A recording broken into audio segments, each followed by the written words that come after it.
Terima kasih pemirsa, masih bersama kami di Presisi Utama.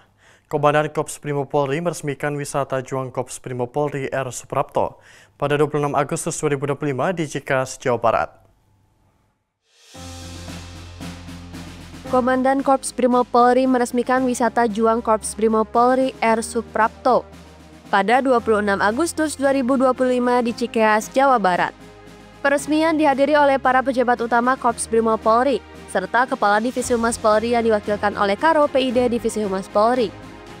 Pada kesempatan ini, Dankor Brimob Polri Komjen Pol Imam Widodo meresmikan wisata Juang Korps Brimob Polri sebagai museum sejarah yang akan mulai beroperasi pada bulan September 2025 mendatang.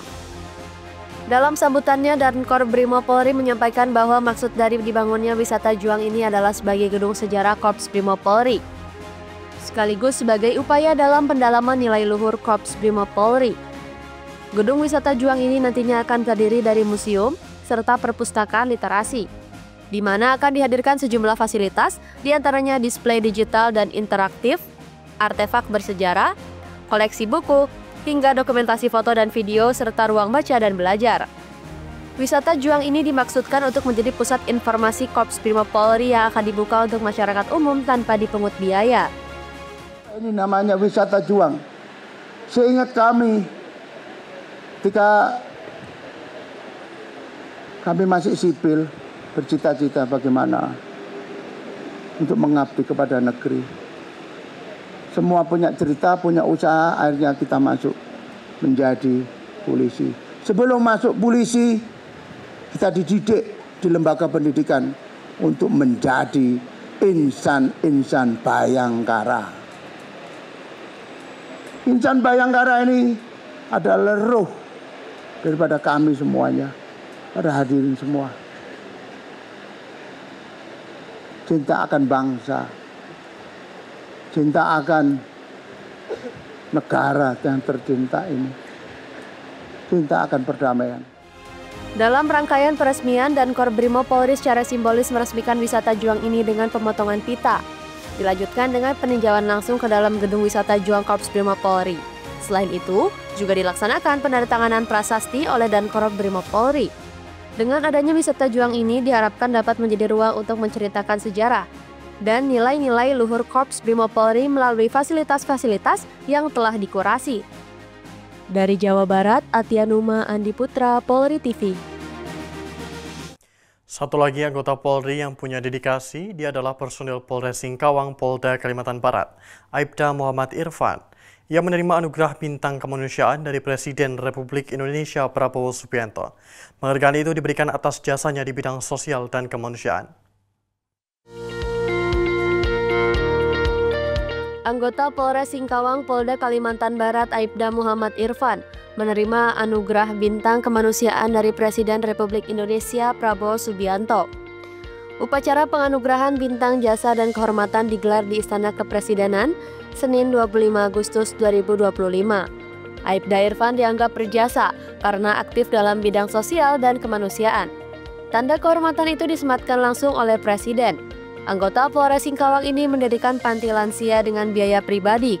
Langkah itu dimulainya sejak 2018 dengan merawat lansia terlantar di rumahnya. Berkat dukungan masyarakat dan sumbangan, kini berdiri panti lansia yang diberi nama Hotel Lancaria dengan 24 kamar nyaman yang dapat dihuni secara gratis. Lebih dari 20 lansia saat ini menetap di sana, dilengkapi fasilitas tenaga medis dan layanan ambulans. Aibda Irfan membuktikan bahwa pengabdian anggota Polri tidak selalu soal penegakan hukum, namun juga dalam bidang sosial, dilakukan secara humanis, peduli, dan ikhlas untuk sesama. Selain Aibda Irfan, sebanyak 140 tokoh lainnya juga menerima bintang jasa dan kehormatan, mulai dari aktivis, pengusaha, hingga pejabat negara. Penganugerahan ini diberikan dalam rangka peringatan HUT RI ke-80. Dari Jakarta, Tim Liputan Polri TV. Kapolda Kepulauan Riau Irjen Pol Asep Safrudin menerima kunjungan kerja Wakil Menteri Perhubungan Komjen Pol Purnawirawan Sutana di Mapolda Kepri. Dalam pertemuan ini dibahas strategi penguatan distribusi logistik dan pembukaan jalur Roro Batam Johor. Kapolda Kepulauan Riau Irjen Pol Asep Safrudin menerima kunjungan kerja Wakil Menteri Perhubungan Komjen Pol Purnawirawan Sutana. Pertemuan ini digelar di ruang kerja Kapolda Kepri. Pertemuan ini turut hadir Wakapolda Kepri Brigjen Pol Anom Wibowo, pejabat utama Polda, unsur Kementerian Perhubungan, serta instansi terkait. Dalam pertemuan tersebut dibahas strategi penguatan distribusi logistik dan pembukaan jalur Roro Batam Johor. Kapolda Kepri Irjen Pol Asep Safrudin menyampaikan usulan strategis mendukung efisiensi logistik di wilayah perbatasan. Salah satunya adalah pembukaan jalur roll on roll off atau Roro Batam sampai Johor yang dinilai akan menekan biaya logistik dan mendorong pariwisata. Kapolda juga menyoroti pentingnya koordinasi dalam distribusi beras ke wilayah Karimun yang saat ini terkendala. Sementara itu, Wakil Menteri Perhubungan Komjen Pol Purn Sutana menegaskan program jalur Roro Batam sampai Johor dapat dimasukkan dalam skema Public Service Obligation atau PSO. Mengingat besarnya manfaat untuk distribusi barang, mobilitas masyarakat, dan pariwisata. Wamenhub juga menekankan pentingnya sinergi antara Kementerian Perhubungan dan Polda Kepri demi kepentingan masyarakat.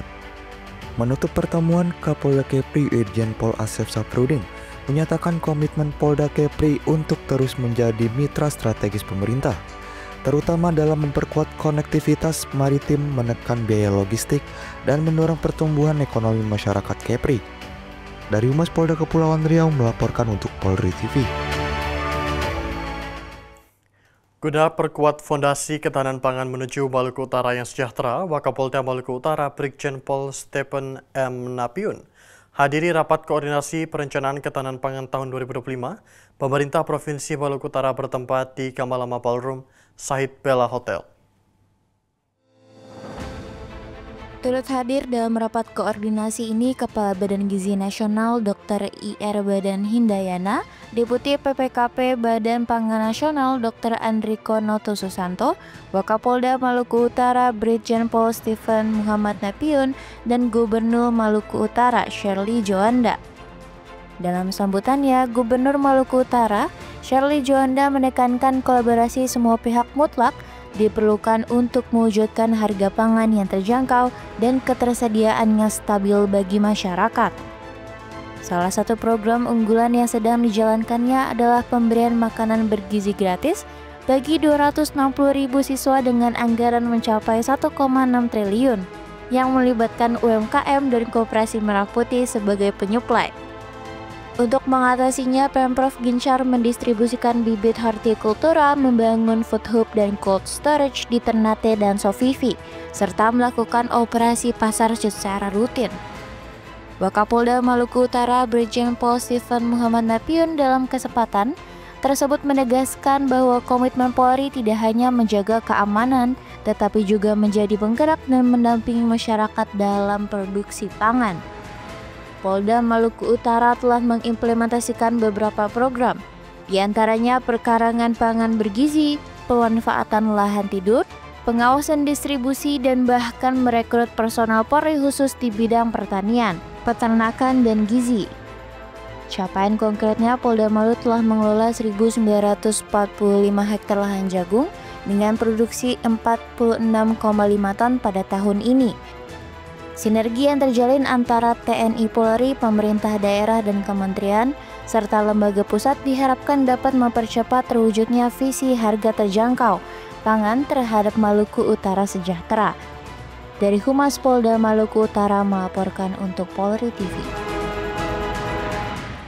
Pemirsa, kami akan segera kembali usai jeda berikut ini.